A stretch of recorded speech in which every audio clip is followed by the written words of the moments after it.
Bismillahirrahmanirrahim. Nahmaduhu wa nusalli ala rasulihil karim. InsyaAllah pagi-pagi ini kita dengar beberapa buah hadis mengenai solat sunat. Mudah-mudahan kita dapat ambil tiba amal dan sampaikan. Bismillahirrahmanirrahim. An Aisyah radhiyallahu anha akhbarathu anna Rasulullah sallallahu alaihi wasallam qala ma min imri'in takunu lahu salatun bil laili faghalabahu 'alaiha naumun illa kataballahu lahu ajra salatihi wa kana naumuhu sadaqatan 'alaihi. Sayyidatina Aisyah radhiyallahu anha meriwayatkan bahawa Rasulullah sallallahu alaihi wasallam bersabda, sesiapa yang biasa bersolat tahajud pada waktu malam, lalu pada suatu malam mengantuk telah menguasainya sehingga dia tidak dapat bangun untuk bersolat, maka Allah Subhanahu Wa Taala tetap menulis pahala solatnya dan tidurnya itu menjadi sedekah, yakni hadiah untuknya.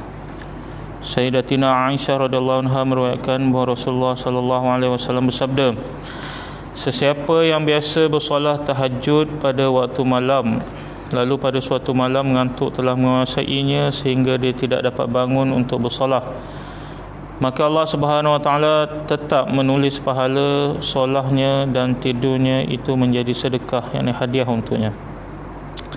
An Abi Darda radhiyallahu anhu yablughu biha an-nabiy sallallahu alaihi wasallam qala man ata firashahu wa huwa yanwi an yaquma yusalli min al-laili faghalabathu 'aynahu hatta asbaha kutiba lahu ma nawa wa kana naumuhu sadaqatan 'alaihi min rabbih 'azza wa jalla. Sayyidina Abu Darda radhiyallahu anhu meriwayatkan bahawa Nabi sallallahu alaihi wasallam bersabda, sesiapa yang pergi ke tempat tidurnya sedangkan dia berniat untuk bangun solat tahajud pada waktu malam, kemudian matanya tidak terjaga, ditulis untuknya apa-apa yang dia telah niatkan dan tidurnya itu menjadi sedekah, yakni hadiah untuknya daripada Allah. An Mu'adz bin Anas al-Juhani radhiyallahu anhu anna Rasulullah sallallahu alaihi wasallam qala man qa'ada fi musallahu hina yansarifu min salati as-subhi hatta yusabbiha rak'atay ad-duha la yaqulu illa khairan ghufira lahu khatayahu wa in kanat akthara min zabadil bahr. Sayyidina Mu'adz bin Anas Juhani radhiyallahu anhu meriwayatkan bahawa sesungguhnya Rasulullah sallallahu alaihi wasallam bersabda, sesiapa yang terus duduk di tempat dia bersolat setelah dia selesai solat subuh sehingga dia mengerjakan 2 rakaat solat sunat duha dan dia tidak berkata apa-apa pun kecuali yang baik, maka dosa-dosanya akan diampunkan oleh Allah walaupun dosa itu lebih banyak daripada buih di lautan. Sayyidina Mu'adz bin Anas Juhani radhiyallahu anhu Rasulullah sallallahu alaihi wasallam bersabda, sesiapa yang terus duduk di tempat dia bersolat setelah dia selesai solat subuh sehingga dia mengerjakan 2 rakaat solat sunat duha dan dia tidak berkata apa-apa kecuali yang baik, maka dosa-dosanya akan diampunkan oleh Allah Subhanahu Wa Taala walaupun dosa itu lebih banyak daripada buih di lautan. Anil Hasan bin Ali radhiyallahu anhu qala sami'tu Rasulullah sallallahu alaihi wasallam yaqul man shalla al-ghadata thumma dhakara Allah 'azza wa jalla hatta tatlu'u asy-syamsu thumma shalla rak'atayn aw 4 rak'atin lam tamassa jildahu an-nar.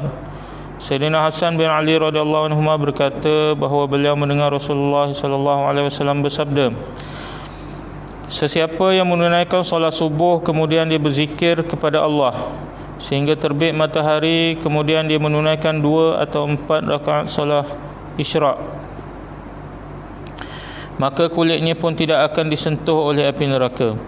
Sayyidina Hasan bin Ali radhiyallahu anhu berkata bahawa beliau mendengar Rasulullah sallallahu alaihi wasallam bersabda, sesiapa yang menunaikan solat subuh kemudian dia berzikir kepada Allah sehingga terbit matahari, kemudian dia menunaikan 2 atau 4 rakaat solat isyraq, maka kulitnya pun tidak akan disentuh oleh api neraka.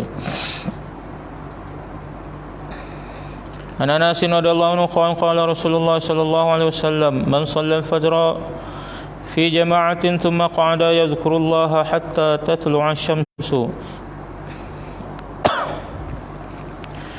ثم صلى ركعتين كانت له كأجر حجة وعمرة قال رسول الله صلى الله عليه وسلم تامة تامة تامة. Sayyidina Anas bin Malik radhiyallahu anhu berkata, Rasulullah sallallahu alaihi wasallam bersabda, sesiapa yang bersolat subuh dengan berjemaah kemudian dia berzikir sehingga terbit matahari, kemudian dia menunaikan solat 2 rakaat akan mendapat ganjaran haji dan umrah. Sayyidina Anas berkata, Rasulullah sallallahu alaihi wasallam bersabda, ganjaran haji dan umrah yang sempurna, ganjaran haji dan umrah yang sempurna, ganjaran haji dan umrah yang sempurna. Sayyidina Anas bin Malik radhiyallahu anhu berkata, Rasulullah sallallahu alaihi wasallam bersabda, sesiapa yang bersolat subuh dengan berjemaah kemudian dia berzikir sehingga terbit matahari, kemudian dia menunaikan solat 2 rakaat akan mendapat ganjaran haji dan umrah. Sayyidina Anas radhiyallahu anhu berkata, Rasulullah sallallahu alaihi wasallam bersabda, ganjaran haji dan umrah yang sempurna, ganjaran haji dan umrah yang sempurna, ganjaran haji dan umrah yang sempurna. InsyaAllah kita dengar beberapa sunat. Mudah-mudahan Allah bagi kita taufik dan hidayah untuk kita amal dan kita sampaikan, InsyaAllah. Subhanallah.